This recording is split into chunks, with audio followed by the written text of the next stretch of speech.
এই ভাইটার কথাগুলো শুনতে থাকুন।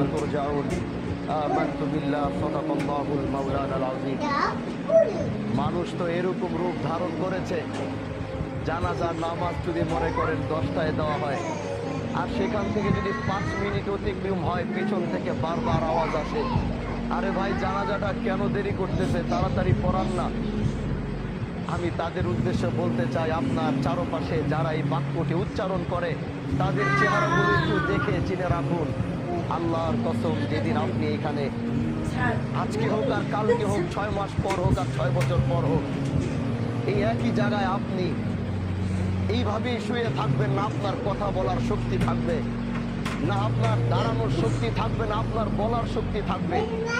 ঠিকই একই মানুষগুলো আপনার একই ঘটনা ঘটবে। এইটাই হচ্ছে পৃথিবী, আর এটাই হচ্ছে পৃথিবীর বাস্তবতা। এই সবচেয়ে বড় বাস্তবতা থেকে আমরা